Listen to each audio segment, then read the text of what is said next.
রহমতুল্লাহ বারাকাতু। একটা বিষয়, বাংলাদেশ জামায়াত ইসলামকে নিয়ে কেউ সমালোচনা করলে একটা সময় আমার খুব রাগ হতো।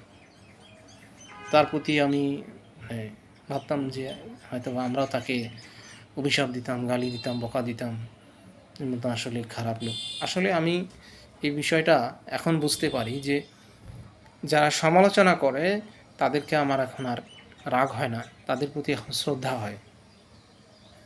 তারা যে নিজের টাকা খরচ করে নিজের অর্থ, নিজের সময়, নিজের কাজ ফেলে বাংলাদেশ জামায়াত ইসলামের সমালোচনা করছে, আমার মনে হয় ওইসব ব্যক্তিদের জন্য পুরস্কার দেওয়া উচিত। বিশেষ করে আমাদের একজন প্রিয় নেতা জনাব রাশেদ খান, সম্প্রতি উনি টপ অফ দ্য কান্ট্রি, যে বাংলাদেশ জামায়াত ইসলামকে নিয়ে সমালোচনা করার, বিরোধী দলকে নিয়ে সমালোচনা করা, যার ফলশ্রুতিতে উনি সফল, সেটা আপনারা সকলেই জানেন।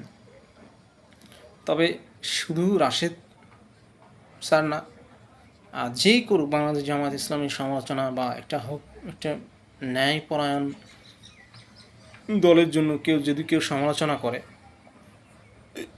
এটা এখন আমি মনে করি ভালো বিষয়।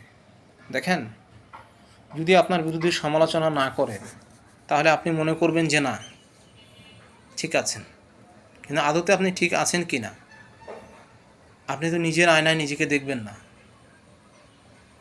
এই সমালোচনাটুকু যদি না হতো তাহলে আজকে বাংলাদেশ জামায়াত ইসলাম এই জায়গায় আসতো না। সমালোচনা হয়েছে বলেই এই জায়গাগুলো থেকে এই ধরনের দলগুলো নিজেদেরকে সংশোধন করার সুযোগ পাচ্ছে। কোন কোন জায়গায় নিজের নৈতিক স্খলন ঘটেছে, কোন কোন জায়গায় ভুল আছে, এই জায়গাগুলো তারা প্রতিনিয়ত রিকভার করার সুযোগ পাচ্ছেন। তো এই সম্প্রতি যে ঘটনাটা ঘটল 2026 সালের 21শে জুলাই, যে ভিডিওটি প্রকাশ হয়েছে সাতক্ষীরার এমপি জনাব গাজী নজরুল ইসলাম, মাননীয় সংসদ সদস্য, আমি মনে করি এ ধরনের ভিডিওটি প্রকাশ হয়ে ভালো হয়েছে জনসম্মুখে এসে। এটা যদি গোপন থাকতো হয়তো বা আরও অনেক কিছু হতে পারত। তো আল্লাহ যা করে ভালোর জন্য করে, ভিডিওটা প্রকাশ হয়েছে। এতে করে আশা করা যায় বিরোধী দলীয় যতগুলো এমপি আছে, শুধু এমপি নয়, যারা বিরোধী দলের নেতা আছে, এমপি মন্ত্রী আছে, আরও যত আছে তারা সব, মন্ত্রী তো নেই, যারা যতগুলো এমপি আছেন এবং যারা দায়িত্বশীল ব্যক্তি আছে, নেতা আছে, রাজনীতিবিদ আছে, তারা সচেতন হওয়ার একটা সুযোগ পাবে,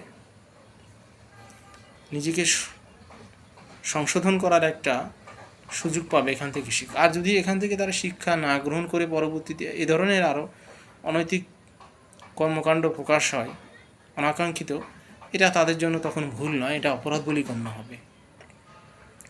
কাজে আমি মনে করি একজনের এ ধরনের ভিডিও প্রকাশ হওয়াতে এটা আমার জন্য, আমি মনে করি আমার দৃষ্টিভঙ্গি থেকে এটা ভালো হয়েছে, যাতে বাংলাদেশের রাজনৈতিকবিদরা তারা শিক্ষা নিতে পারে। সরকারি দল নিবে এমনটা আমি মনে করি না, তাদের প্রোটেকশন আছে, তাদের ক্ষমতা আছে, তারা চাইলে এ ধরনের কর্মকাণ্ড ধামাচাপাতি রাখতে পারে, এটা তাদের জন্য কোনো বিষয় না, এটা তারা পারে। তবে বিরোধী দলকে এবং এ ধরনের যারা সাধারণ জনগণের দল, জনপ্রিয় দল, এ ধরনের কোনো ভুল ত্রুটি করলে জনগণ সবচেয়ে বেশি কষ্ট পায়, কারণ তারা এই দলটাকে অনেক বেশি ভালোবাসে। এই জন্য আমি মনে করি যে সমালোচনা যারা করছে তাদেরকে সাধুবাদ জানাই, স্যালুট জানাই।